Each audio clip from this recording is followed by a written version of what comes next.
Hello दोस्तों, इस video में हम बेसिक लेवल का समीकरण ज्ञात करना सिखाने वाले हैं। यूँ कहे तो जीरो लेवल का समीकरण ज्ञात करना सिखाएंगे।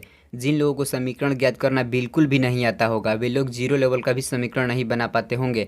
यदि इस वीडियो को फुल वॉच कर लेते हैं तो उन लोगों को भी समीकरण ज्ञात करना आ जाएगा। तो चलिए हम लोग सीखते हैं। तो देखिए, समीकरण सबसे पहले हम जान लेते हैं कि समीकरण समीकरण को अंग्रेजी में क्या कहा जाता है। तो देखिए, समीकरण को अंग्रेजी में इक्वेशन कहा जाता है। अब चलिए, समीकरण जो दिया हुआ है कुछ इस प्रकार है, ध्यान दीजिए। देखिए, समीकरण है 4x + 9 = 2x + 21। देखिए, यह समीकरण इस प्रकार दिया हुआ है। देखिए, समीकरण में सबसे पहले स्टेप में क्या करना होता है यह बात आप जान लीजिए। देखिए, कोई भी समीकरण हो उसमें यह बात ध्यान देना चाहिए कि देखिए, समीकरण में क्या होता है, चर होता है और एक अचर होता है। इस बात को पहले आप ध्यान दीजिए। तो क्या करना होता है, चर वाले को एक साइड करना होता है और अचर वाले को एक साइड करना होता है, यह बात ध्यान दीजिएगा। अक्सर चर वाले को बाएं साइड करना होता है और अचर वाले को दाहिने साइड करना होता है, यह बात को आप ध्यान दीजिएगा, क्योंकि आगे हल करने में आप लोगों को आसानी होगी। इसीलिए चर वाले को अधिकतर, यह नियम नहीं है, यह किसी को किसी साइड कर सकते हैं, लेकिन अधिकतर क्या किया जाता है, चर वाले को बाएं साइड और अचर वाले को दाएं साइड किया जाता है। अब चलिए, अब हम जान लेते हैं कि चर को अंग्रेजी में वेरिएबल बोला जाता है और अचर को अंग्रेजी में कांस्टेंट बोला जाता है। तो देखिए, यह समीकरण जो आप देख रहे होंगे यहाँ पर, देखिए इस समीकरण में आपको देखिए, चर में क्या दिख रहा है, 4x दिख रहा है, यह चर में है। अब देखिए, और इधर 2x दिख रहा है, यह चर में है। अब चलिए, इतना तो आप जान गए। अब ध्यान दीजिए, देखिए, और अचर में 9 दिख रहा है और अचर में 21 दिख रहा है, यानी कि कांस्टेंट में। अब चलिए, इतना बात तो आप जान गए। तो चलिए अब इसको ज्ञात करते हैं। चलिए ध्यान दीजिए, आप भी सीख जाएंगे, कोई बड़ी बात नहीं है, इसको सीखना बहुत ही सिंपल है। चलिए, हम क्या बोले पहले कि पहले स्टेप में चर वाले को एक साइड करना होता है। तो यह चर में है और यह चर में है, यानी कि वेरिएबल में है। तो 4x को और 2x को एक साइड कीजिए। तो चलिए, 4x को इसी तरह इधर ही रहने देते हैं। हम पहले भी बतला चुके हैं कि चर वाले को अधिकतर बाएं साइड ही रखा जाता है। चलिए अब देखिए, यह बराबर है ना, और इधर क्या है, 2x है ना, यह भी चर में है। देखिए, जब बराबर की दूसरी साइड कोई भी अंक या चर में हो या वेरिएबल में हो, अगर प्लस में रहता है और इधर आता है तो माइनस में होता है, अगर उधर माइनस में होता है और इधर आता है तो प्लस में होता है। यह नियम है। अगर इस प्रकार आप नहीं करते हैं तो आपका मैथ गलत हो जाएगा।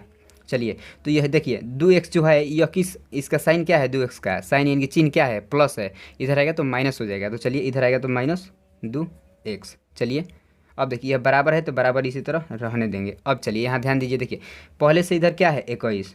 हम पहले बोले कि जो अचर है यानी कि कांस्टेंट है उसको अधिकतर दाएं साइड रखा जाता है। यह कोई नियम नहीं है, इधर भी रख सकते हैं, लेकिन इधर रखने से कुछ आसानी हो जाता है। चलिए, अब देखिए, बराबर के इधर साइड यानी कि बाएं साइड, देखिए 9 है ना, 9 का साइन क्या है, यानी कि चिन्ह क्या है, प्लस है। तो दाएं साइड जाएगा तो माइनस हो जाएगा, तो इधर आएगा तो -9 हो जाएगा। चलिए, अब आगे ध्यान दीजिए, यहाँ पर देखिए, जब यहाँ पर बराबर रहता है तो यहाँ या का चिन्ह दिया जाता है। किसका, या का चिन्ह। देखिए, या का चिन्ह दिया जाता है। या का चिन्ह भी दे सकते हैं या इस तरह भी या लिख सकते हैं। चलिए, अब यहाँ पर देखिए, 4x - 2x, इसको जब आप हल करेंगे, इनकी घटाएंगे, देखिए प्लस माइनस रहता है तो घटता, ये आप जानते होंगे। जो बड़ होता है अंक उसका साइन यानी कि चिन्ह लगाया जाता है। तो चलिए, 4x मिले -2x को घटाइए। चलिए, जब 4x मिले 2x घट जाएगा तो कितना बच जाएगा, यहाँ पर 2x बच जाएगा। अब देखिए इसमें बड़ा कौन है, 4x है ना, 2x से बड़ा 4x है ना। देखिए, इसका साइन क्या है, प्लस है, तो प्लस नहीं लिखा था, यह तो आप जानते होंगे। तो 2x हो गया। चलिए, बराबर इस तरह दीजिए। चलिए, यहाँ पर ध्यान दीजिए, देखिए यह 21 है ना, 21, यह क्या है, 9 है। तो चलिए, 21 में जब 9 घटेगा तो कितना हो जाएगा, 12। यह तो आप जानते ही होंगे, यह तो सिंपल सा है। चलिए, अब अगले स्टेप में ध्यान दीजिए।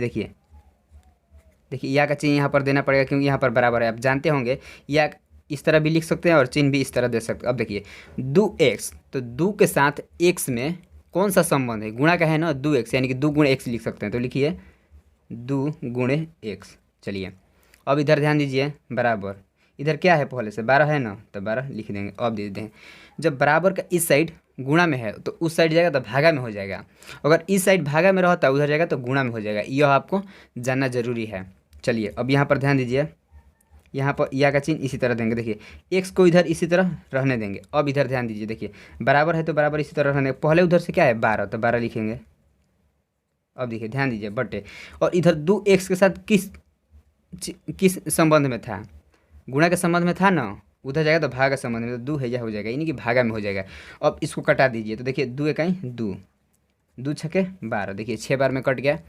अब इधर ध्यान दीजिए यहाँ पर, यानी कि एक्स बराबर हम लोग को फाइनल रिजल्ट आ गया कितना 6। देखिए इस तरह आंसर आ गया हमारा। तो इस तरह आसानी से आप कोई भी समीकरण ज्ञात कर सकते हैं। इस समीकरण में सिर्फ इतना हम पहले भी बतला चुके, ध्यान आपको देना चाहिए कि चर वाले को एक साइड कीजिए और अचर वाले को एक साइड कीजिए, तो अभी आपको समीकरण ज्ञात करने में आसानी होगी। हम पहले भी बतला चुके हैं कि चर वाले को यानी कि वेरिएबल वाले को अक्सर बाएं साइड रखा जाता है और कांस्टेंट यानी कि अचर वाले को अधिकतर दाएं साइड रखा जाता है। इस नियम को अगर आप फॉलो करते हैं, यह कोई नियम नहीं है, किसी को किसी साइड रख सकते हैं, आंसर आ जाएगा। लेकिन इस प्रकार करने से कुछ आपका आसानी हो जाएगी मैथ बनाने में। तो चलिए, हमको लगता है कि मैथ में कोई चीज़ रटना नहीं चाहिए, हर चीज़ कर कर देखना चाहिए, प्रूव कर कर देखना चाहिए। तो चलिए, यदि आपको यह वीडियो अच्छा लगा हो तो एक लाइक और कमेंट कर दीजिएगा, और ऐसे ही आप सॉल्यूशन अब देखना चाहते हैं तो मेरे चैनल को सब्सक्राइब कर दीजिएगा और बेल आइकन घंटी को दबा दीजिएगा, ताकि हम अगला वीडियो अपलोड करें तो आप लोगों के पास नोटिफिकेशन पहुंच जाए। हमारे लिए तो आप बस इतना ही ना कर सकते हैं, अब कुछ नहीं।